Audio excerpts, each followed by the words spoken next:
Hello and welcome to the channel.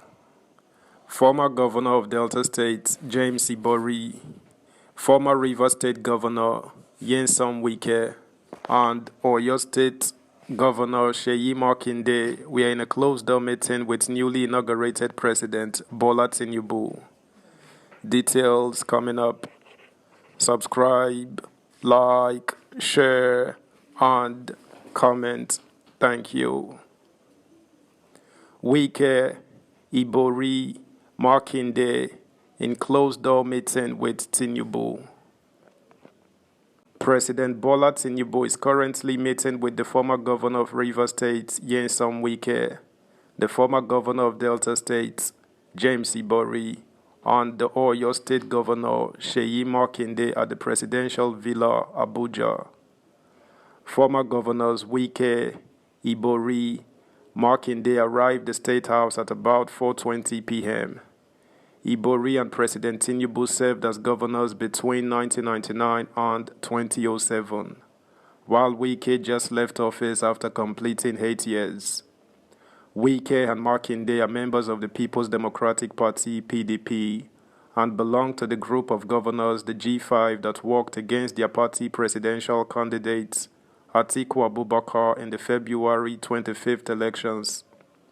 Ibori was said to have worked for the All Progressives Congress (APC) in the last general elections as his candidate for the PDP governorship election, lost to the candidate of the former governor, Ifeanyi Okowa.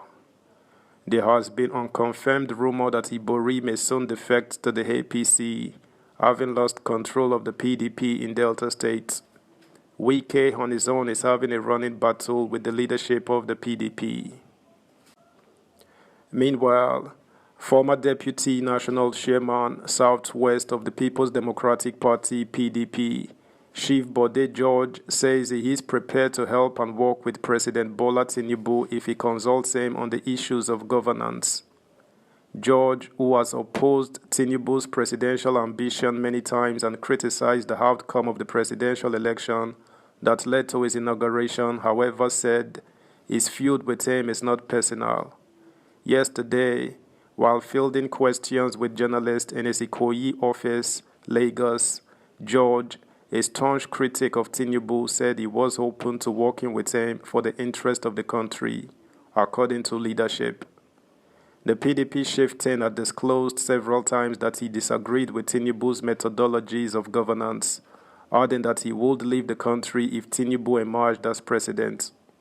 He, however, took another dimension on his disposition yesterday when he said, if he comes and says, look, what do you feel about this? What do you feel about that? Let's work together in the interest of this country. Why would I refuse? This nation also trained me. The military trained me. There is no part of the world that I have not been to. Training and doing exercises. This country trained us, so we must be able to put something back to the system that would also positively impact on the younger ones to put a smile on their faces. On the prolonged crisis in PDP, George said the disagreements on the principle of zoning during the campaign for the presidency landed the party in a deck. They divided Nigeria into 6 geopolitical zones and sought out 6 top positions in Nigeria, to which each zone will go home with one position or the other. After 8 years, all the positions in the north will come to the south, so that the issue of the majority perpetually getting the goodies and the minority just being onlookers will be resolved. I have not seen any better system. Remember when APC first came, they said we don't believe in zoning. What nonsense. We are not going to do zoning, he said. What did they do at the end? Where was Buhari from? Where was Osinbajo from? Where was the Speaker from? Where was the Senate President from? That was the major problem the PDP discountenanced and landed us in the deck because the national chairman emerged from the same north where the presidential candidate of the party also came from. When we tried to point out to them that the Southwest had been left behind and not included in their calculation, they said we should come back after the elections. Then we said, okay. we would also see after the elections. Now, we have seen the consequences. Subscribe, like, share, comment, and please turn the notification bell on. Thank you.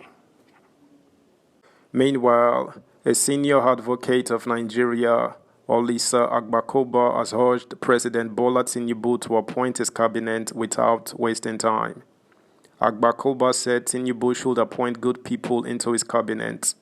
He suggested the replacement of the Central Bank of Nigeria CBN Governor Godwin Emefiele with either Mustafa Shike Obi, the chairman of Fidelity Bank Nigeria, or Yemi Cardoso, who is the chairman of the board of directors of Citibank Nigeria. He spoke during an interview with Arise Television. Agbakoba said, "We need to talk about a limited government. The government is too big. It needs to have good people. The timeline for an appointment is absolutely today.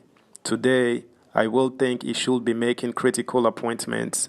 I will just give a couple of names: Mustafa Shike Obi or Dr. Yemi Cardoso." He also charged Tinubu to unbundle the transport ministry into 4 sub-ministries. Agbakoba said the new transport ministry should comprise rail, road, shipping, and air. Works should cease to be a ministry and they should go on to transport ministry. The challenge for Tinubu will be to name at least 4 or 5 critical ministers because there is no time to waste, he said. Also, the African Center for Media and Information Literacy, AfricMail, has urged President Bola Ahmed Tinubu to declare his assets in accordance with paragraph 11 of part 1 of the 5th schedule to the Constitution and make it public as a way of committing to the genuine fresh beginning he promised Nigerians. The AfricMail coordinator, Dr. Shido Onuma, said on Wednesday in a statement that declaring his assets and making it public would place President Tinubu on a much higher moral pedestal than his predecessors who were not on record to have taken any significant action regarding this constitutional obligation. Besides the moral capital that accompanies such a red gesture, Mr. Tinubu will be seen to have reinforced the belief in the renewed hope agenda on which his government plan is anchored and which was the mantra at every turn in his campaign trail. That's the news, guys. Thanks for listening. Until next time, bye.